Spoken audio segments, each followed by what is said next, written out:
نبی پاک صلی اللہ علیہ وسلم نے فرمایا، حضرت ابو ہریرہ رضی اللہ تعالیٰ عنہ راوی ہیں، حضور فرماتے ہیں ایک شخص مرنے لگا تو اپنے بچوں سے کہنے لگا کہ میں جب مر جاؤں تو مجھے جلا دینا، اور پھر میرے جلے ہوئے وجود کو پیس دینا، پھر مجھے ہوا میں اڑا دینا۔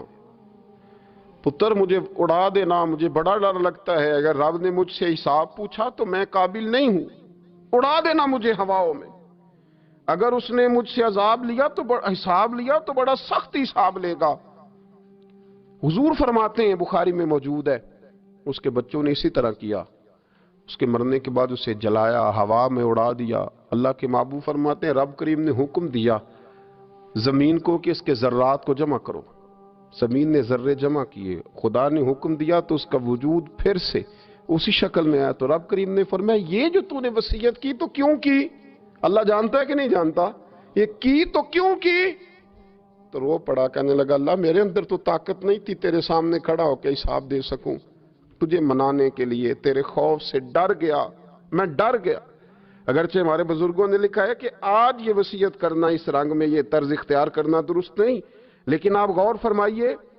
کہ نبی پاک علیہ السلام فرماتے ہیں جب اس نے کہا نا اللہ تجھ سے ڈر کے یہ کیا، تو رب کریم نے فرمایا جا پھر میں نے تیری مغفرت کر دی، کیونکہ اللہ کو پتا تھا یہ دل سے بات کر رہا ہے۔ ایک چوتھی بات میرے رسول پاک علیہ السلام نے فرمایا کہ جب رب نہ مانے تو پھر وہ کمزوروں کے صدقے مان جاتا ہے، پھر وہ ضعیفوں کے صدقے مان جاتا ہے۔ فرمایا اللہ تم سے بارشیں روکنا چاہتا ہے پر تمہارے ضعیفوں، کمزوروں، غریبوں کے صدقے، مجبوروں کے صدقے وہ تم پر بارشیں برساتا ہے۔ حضور فرماتے رباش غزا اغبر لو اقسم علی اللہ لا برا۔ کچھ ایسے لوگ ہوتے ہیں کہ ان کے بالوں میں خاک پڑی ہوتی ہے، چہروں پہ مٹی الجھے ہوئے ہوتے ہیں، لیکن اگر وہ اللہ پہ قسم کھا لیں تو اللہ ان کی قسم بھی پوری کر دیتا ہے، قسم بھی۔ حضرت سیدنا عبداللہ ابن عمر فرماتے ہیں میں حضور کی مجلس میں حاضر تھا، حضور مانگنے لگے اللہ سے، حضور اللہ سے مانگنے لگے۔ میں تو کئی دفعہ یہ دعا بھی مانگنے لگ جاتا ہوں کہ اللہ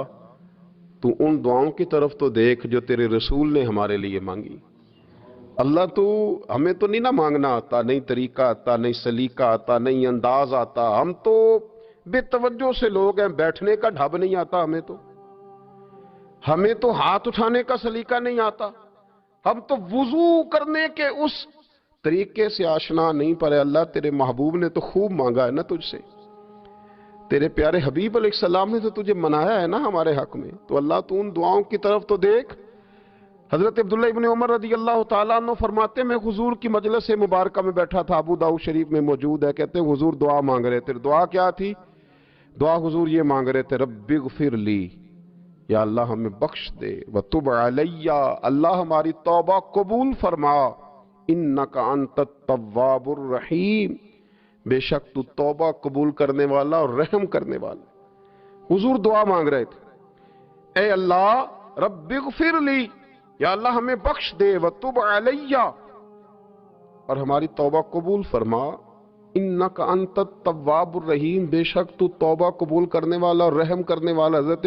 عبداللہ ابن عمر فرماتے اس ایک دعا کو ایک ہی مجلس میں ایک ہی جگہ بیٹھ کر میرے نبی پاک نے اپنی زبان اطہر سے 100 مرتبہ ادا فرمایا۔ 100 مرتبہ حضور نے یہ لفظ کہے رب اغفر لی وتب علی، رب اغفر لی وتب علی، رب اغفر لی، اے اللہ بخش دے، رحم فرما، وتب علی، بس قبول کر لے نا اب ہماری توبہ، انک انت التواب الرحیم، بے شک تو توبہ قبول کر لیا کرتا ہے، تو رحم فرمایا کرتا ہے۔ ایک ہی مجلس میں 100 دفعہ حضور نے دعا مانگی، دعا مانگ کے پھر دعا مانگی، اور دعا مانگ کے پھر دعا مانگی۔ اللہ کو منایا میرے رسول پاک، حضور نے ہمیں بتلایا اسے مناؤ، اس کی بارگاہ عالی مرتبت میں جھکو، اور حضور نے خود بھی یہ طریقہ ہمارے سامنے بطور سنت کے چھوڑا، اور پھر نبی پاک صلی اللہ علیہ وسلم نے آگے بڑھ کے ہمیں کچھ اور باتیں بھی ارشاد فرمائی۔ حضور نے ہمیں بتلایا کہ پچھلے لوگ اپنے رب کو کیسے مناتے تھے، وہ کس طرح اس کے حضور ناز عرض کرتے تھے۔ حضور نے ہمیں اللہ کو منانے کے طریقے بھی بتلائے، فرمایا جب ماں باپ دعا مانگیں گے اولاد کے حق میں تو وہ مان جائے گا۔ حضور علیہ السلام نے فرمایا جب مسافر دعا مانگے گا تو اللہ مان جائے گا۔ فرمایا میرے رسول کریم نے کہ جب بیمار دعا مانگے گا تو اللہ مان جائے گا، اور سید عالم علیہ السلام فرمانے لگے جب تمہارے ضعیف، کمزور، مجبور لوگ دعا مانگیں گے تو اللہ مان جائے گا، اور حضور نے فرمایا جب تم فرض ادا کر کے دعا مانگو گے تو اللہ مان جائے گا، اور میرے محبوب نے فرمایا جب پچھلی رات اٹھ کے تم اس کے حضور عرض کرو گے تو وہ تمہاری دعاؤں کو قبول کر لے گا، وہ تم مان جائے گا۔ اور حضور نے ہمیں دن بتائے، فرمایا جمعے والے دن مانگنا مان جائے گا، شب قدر کو مانگ لینا مان جائے گا، شب برات میں دعائیں کرنا وہ مان جائے گا، رمضان کی راتوں میں مانگنا مان جائے گا، قرآن پاک کے ختم کے موقع پر دعا کرنا مان جائے گا، طریقے بتلائے۔ اب یہ ہے کہ ہم نے تو مانگنا تھا نا اس کی بارگاہ میں، ہم نے تو حاضر ہونا تھا، ہم نے تو جانا تھا، اب ہم نے آگے بڑھنا ہے، اس کے حضور عرض کرنا ہے۔ حضور نے ہمیں بتلایا، ہمارے پیارے رسول صلی اللہ تعالی علیہ وسلم نے بتلائی کہ جب انسان بہت زیادہ عاجزی کرتا ہے نا، بہت زیادہ عاجزی، تو پھر بھی اللہ مان جاتا ہے۔ جب وہ اس کے حضور بہت عجز کا اظہار کرتا ہے، بہت زیادہ عجز کا اظہار کرتا ہے، وہ ڈر جاتا ہے اس سے، وَلِمَنْ خَافَ مَقَامَ رَبِّهِ جَنَّتَانِ، فرمایا جو میرے سامنے کھڑے ہونے سے ڈرے گا میں اسے 2 جنتیں عطا کروں گا۔ حضرت بابا فرید الدین مسعود گنج شکر بابا صاحب رحمت اللہ علیہ فرماتے ہیں کہ ایک نیک نوجوان تھا، دن کو روزہ رکھتا، رات کو نماز پڑھتا، پر اللہ سے ڈرتا پھر بھی بہت ہی زیادہ تھا، بڑا ہی ڈرتا تھا۔ موت کا وقت آیا تو ماں ہی تھی بس اس کی، تو ماں سے کہنے لگا اماں تو میری ماں ہے، میرے ساتھ 3 وعدے تو کر۔ اس نے کہا پتر تو بتا، آخری ہج کی لے رہا ہے اور اس غریبنی ماں سے تو وعدہ لے رہا ہے، بتا کیا وعدہ ہے؟ تو عرض کرنے لگا اماں جب میں مر جاؤں نا تو میرے گلے میں رسی ڈال کے تو مجھے گھمانا گھر کے صحن میں، اور لوگوں کو کہنا جو رب کی نافرمانی کرے اس کا یہی حال ہوتا ہے۔ یہ اعلان کرنا جو اللہ کے نافرمان ہوں ان کا یہی اشر کیا جانا چاہیے۔ اور اماں پھر دوسرا وعدہ کر، میرا رات کو جنازہ اٹھایا جائے، میں نہیں چاہتا کہ کسی کے منہ سے یہ لفظ نکل جائیں کہ وہ دیکھو اللہ کا نافرمان جا رہا ہے، رات کو میرا جنازہ اٹھانا۔ اور اماں تیسرا میرے ساتھ وعدہ کر کہ لوگ مجھے دفن کر کے آ جائیں گے تو میری قبر پہ چلی جائے گی، عمل میرے پاس کوئی نہیں، پر مجھے لگتا ہے ماں کے قدموں کی برکت سے عرش کا مالک بھی رحم فرمائے گا۔ اماں تو وعدہ کر کہ میرے ساتھ وعدہ کر۔ بابا صاحب رحمت اللہ علیہ فرمانے لگے کہ ماں، بوڑھی ماں نے وعدہ کر لیا، کہا بیٹے ٹھیک ہے، اگر تیری یہی ضد ہے تو میں تیار ہوں۔ پھر اس نے کلمہ شہادت پڑھا، اس نوجوان کی روح پرواز کر گئی، بوڑھی ماں نے رسی منگائی، تو وَلِمَنْ خَافَ مَقَامَ رَبِّهِ جَنَّتَانِ، جو ڈر جائے، اس نے تو کہا تھا نا کہ رسی ڈال کے گھمانا اور کہنا یہ اللہ کا نافرمان ہے، اس کا یہی اشر ہونا چاہیے تھا، لیکن جب ماں گلے میں رسی ڈالنے لگی تو گھر کے ہر کونے سے آواز آنے لگی، خبردار یہ رب کا دوست ہے، اللہ کے دوستوں کے ساتھ اس طرح کا معاملہ نہ کیا جائے، اسے چھوڑ دیا جائے، اور کہا تمہیں کچھ بھی اور کرنے کی ضرورت نہیں ہے، یہ تو رب کا دوست ہے اور رب کی بارگاہ میں حاضر ہو گیا۔ کہ مومن متقی ہوتا ہے نا، پرہیزگار ہوتا ہے، تو اس نے کچھ نیکیاں بھی کی ہوتی ہیں، جس طرح اسے اپنے گناہوں کا پتہ ہوتا ہے نا، تو اسے پتہ ہوتا ہے کہ نہیں یار فلاں کام میں نے فقط اللہ کی رضا کے لیے کیا ہوا ہے، وہ میرا اور میرے رب کا راز ہے۔ فرمایا جب تم بڑے الجھ جاؤ نا، راوی حضرت عبداللہ ابن عمر رضی اللہ تعالیٰ، حضور فرماتے ہیں 3 لوگ سفر کر رہے تھے، یہ آپ اندازہ فرمائیے، صحیح مسلم کی حدیث ہے، اور ذرا حضور کے سمجھانے کا ایک یہ رنگ بھی ہے اللہ کو منانے کا، ایک یہ انداز بھی ہے اس کی بارگاہ میں گزارشات پیش کرنے کا، یہ بھی ایک طریقہ حضور نے ہمیں بتلایا۔ اگرچہ اپنی نیکیوں کو چھپانا چاہیے، نیکیاں جو چھپی ہوئی ہوتی ہیں وہ قیمتی ہوتی ہیں، وہ قیمتی چیزیں ہوتی ہیں جو لوگوں نے چھپا کر کے رکھی ہوتی ہیں۔ حضرت عبداللہ ابن عمر فرمانے لگے کہ نبی پاک صلی اللہ علیہ وسلم فرماتے ہیں 3 لوگ سفر کر رہے تھے، رستے میں طوفان آ گیا، تیز بارش شروع ہو گئی، تو حضور فرماتے ہیں وہ تینوں بارش سے بچنے کے لیے ایک غار میں چھپ گئے. ہم کو پتہ ہے پرانے زمانے کے اندر غاریں ہوتی تھیں اور لوگ جب سفر کرتے تھے لمبے تو پتھروں اور پہاڑوں کے بیچ میں سے سفر کرتے تھے. وہ غار کے اندر چلے گئے. اب چونکہ طوفان بہت زیادہ تھا، جب وہ غار کے اندر چلے گئے تو اللہ کے پیارے حبیب صلی اللہ علیہ وسلم فرماتے ہیں ایک پتھر اوپر سے لڑکتا ہوا آیا اور غار کے منہ کے آگے آ کے اس نے غار کو بند کر دیا. اب اتنا تیز اور اس مضبوطی کے ساتھ وہ پتھر لگا اور اتنا صحیح فٹ ہوا کہ اندر روشنی آنی بھی ختم ہو گئی. اب 3 لوگ ہیں. تھوڑی دیر تو وہ پریشان رہے کہ شاید اب کبھی بچ نہیں سکیں گے، شاید چاروں جانب اندھیرا ہی ہے اور اندھیرا ہی رہے گا، شاید یہاں سے نکلنے کے لیے اب ہمیں کوئی رستہ میسر نہیں آئے گا. وہ پہلے تو پریشان ہوئے، پھر کہنے لگے یار اس طرح کرو، ذرا غور کیجئے گا میری بات پہ. فرمایا اس طرح کرو،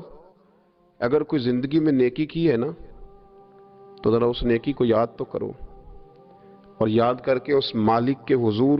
عرض تو کرو، وہ کریم ہے، کوئی آنکھو شاید من جاوے تے گل کم تتڑی دا بن جاوے. عرض تو کرو ان میں سے. یہ آپ اندازہ فرمائیے یہ بات بیان کون کر رہا ہے؟ یہ مدینے والے رسول بیان کر رہے ہیں، یہ نبی پاک علیہ السلام نے بیان فرمایا. یہ وہ کہانی ہے جو ہمیں ہمارے نبی پاک نے سنائی، رسول کریم علیہ السلام نے ہمیں بتلائی. یہ داستان محبت. حضور فرمانے لگے ایک نے ان میں سے ہاتھ اٹھائے اور اس نے انداز کیا چھیڑا.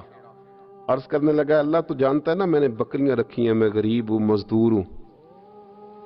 اور مالک تو یہ بھی جانتا ہے کہ میرے بچے بھی ہیں، بیوی بھی ہے، پر میں جب بھی گھر لوٹا ہوں تو دودھ میں نے بچوں اور بیوی کو پہلے نہیں دیا، بوڑھے ماں باپ کو پہلے دیا. اللہ میں نے ان کے ساتھ ہمیشہ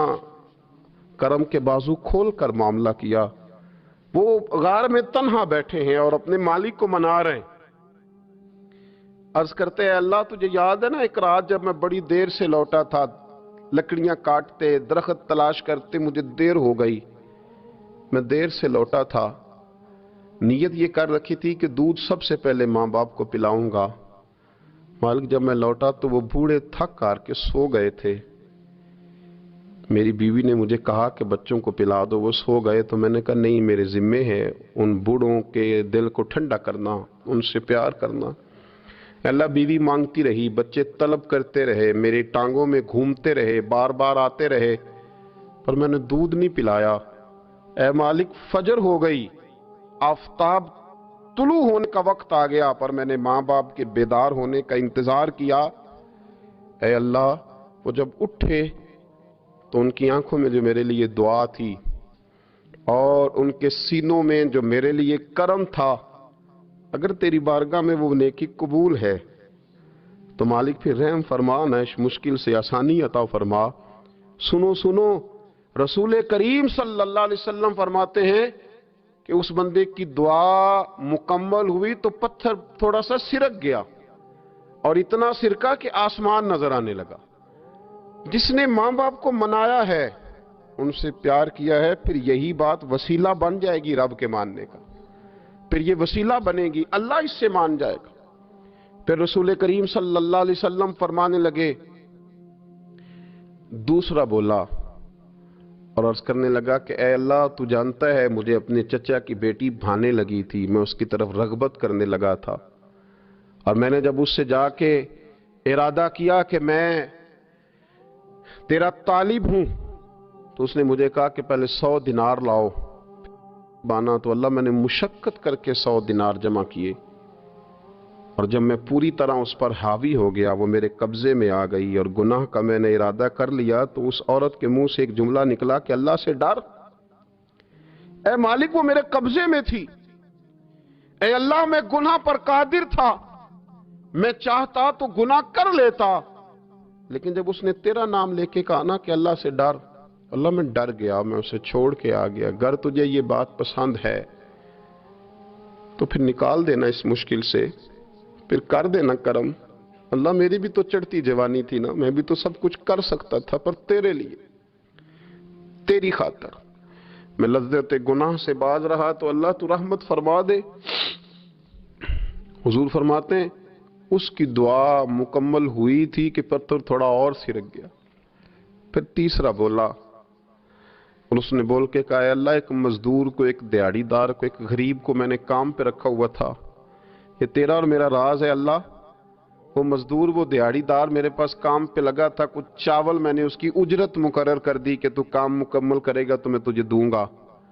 اور جب اجرت لینے کا وقت آیا تو وہ بگڑ کر ناراض ہو کر چلا گیا، میں اسے ڈھونڈتا رہا، وہ مجھے ملا نہیں، میں نے اس کے چاولوں کی قیمت کاروبار میں انویسٹ کر دی،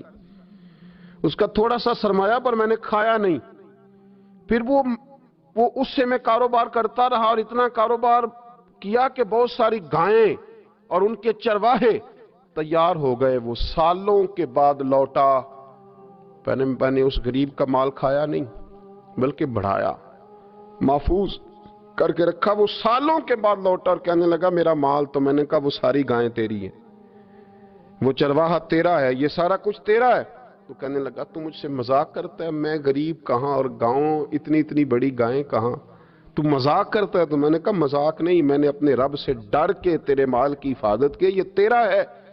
اے اللہ میں کھا بھی تو سکتا تھا نا، پر تجھ سے ڈر کر میں نے وہ سارا محفوظ رکھا۔ اللہ اگر تجھے میری یہ ادا پسند ہے تو پھر آج مان جانا، آج راضی ہو جا۔ اللہ کے رسول فرماتے ہیں اس کی دعا مکمل ہوئی تھی کہ پتھر لڑکا اور ان کے لیے رستہ بن گیا، وہ باہر آ گئے۔ تو حضور نے ہمیں بتلایا کہ وہ تمہاری نیکیاں جو چھپی ہوئی ہیں، وہ تمہاری نیکیاں جو تم نے خالص اللہ کی رضا کے لیے کی ہیں، ان نیکیوں، ان اعمال کا وسیلہ بھی تمہارے رب کے ماننے کا ذریعہ بن جائے گا، اس کو منایا جائے، اس کی حضور حاضری دی جائے، اس سے بخشش کا سوال کیا جائے، اس کی بارگاہ میں یہ گزارش کی جائے کہ اللہ غریبوں، مجبوروں، کمزوروں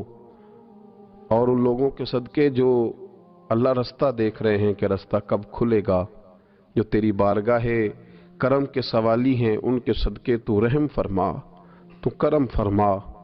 حضرت عبداللہ ابن مبارک فرماتے ہیں، ابن قدامہ نے لکھا ہے، فرماتے ہیں بارش نہیں ہوتی تھی مکے میں، قحط پڑ گیا، تو سب لوگ مسجد الحرام سے باہر کھلی جگہ میں نکلے دعا کرنے کے لیے، سب اپنی اپنی دعائیں کر رہے تھے، تو میں تھوڑا باہر ہوا تو اچانک ایک غلام آیا، کالا سیاہ رنگ، 2 رکعتیں نماز پڑھ کے تو ہاتھ پھیلائے، تو کہنے لگا اللہ مجھے پتہ ہے یہ جو کچھ بھی ہوا ہے میری نافرمانیوں کی وجہ سے ہوا ہے۔ تو ناراض ہو گیا نا، تو نے بارش روک لی، تو ناراض ہو گیا نا، ہمیں سبق سکھانا چاہتا ہے نا، یہ کسی اور کی وجہ سے نہیں، یہ صرف میری نافرمانیوں کی وجہ سے ہوا۔ اللہ رحم فرما، تیرے بندے تھوڑی سی بھی سختی برداشت کرنے کی طاقت نہیں رکھتے، کمزور ہیں، ڈر جاتے، غلام ہے، دعائیں مانگ رہا۔ حضرت عبداللہ ابن مبارک فرماتے ہیں اس نے چہرے پہ ہاتھ پھیرے تو کالی گھٹائیں چھا گئی، بارش ہونے لگی، میں اس کے پیچھے گیا، اس کا گھر ڈھونڈ آیا، تعقب کیا، پیچھا کیا، گھر میں نے تلاش کر لیا، اور گھر کو تلاش کر کے جب میں واپس آیا تو میں نے حضرت فضیل بن عیاض سے ذکر کیا، تو کہنے لگے کسی طریقے سے اسے حاصل کرو۔ فرماتے ہیں میں اس کے گھر گیا، اس کے مالک نے مجھے دیکھا تو کہا عبداللہ ابن مبارک میرے گھر، اتنے بڑے ولی، اتنے بڑے درویش، اتنے بڑے محدث۔ میں نے کہا تیرا غلام چاہیے، اس نے کئی غلام دکھائے، میں نے کہا نہیں یہ نہیں، اس نے کہا یہ بڑے بڑے اچھے ہیں، کوئی سے بھی آپ لے لے، خرید لے، میں نے کہا نہیں۔ پھر وہ لاغر صاحب، وہ کمزور صاحب، وہ ضعیف سا نکل کر کے آیا، میں نے کہا یہ مجھے دے دو، تو کہنے لگا یہ تو بیچارہ بے ضرر سا آدمی ہے، کیا لے کے کریں گے؟ میں نے کہا نہیں مجھے یہی چاہیے۔ میں اس کو ساتھ لے کے چلا تو راستے میں پوچھنے لگا آقا میرے اندر تو کوئی ایسی بات نہیں تھی، مجھے کیوں خریدا؟ آپ مجھ سے کیا خدمت لیں گے؟ تو عبداللہ ابن مبارک فرمانے لگے میں نے کہا کوئی خدمت بھی نہیں لوں گا، میں تو خود تیری خدمت کروں گا، میں تیرا بیاہ کراؤں گا، تیرے لیے مکان بناؤں گا، میں تیری خدمت کروں گا، میں تیرا اور تیرے رب کا رشتہ دیکھ چکا ہوں، میں تیرا اپنے مالک کے ساتھ جو تعلق ہے اسے دیکھ چکا ہوں۔ کہتے میں نے یہ لفظ کہے تو مجھے کہنے لگا 2 رکعتیں پڑھ لوں، اب مجھے لے جانا پر 2 رکعتیں پڑھ لوں؟ کہتے میں نے کہا پڑھ لو۔ تو 2 رکعتیں پڑھنے کے بعد میری طرف دیکھ کے کہنے لگا آقا مجھے اپنا حق معاف کر دینا، میں خدمت نہیں کر سکا۔ پھر کہنے لگا اللہ راز تو کھل گیا، اے اللہ راز تو کھل گیا،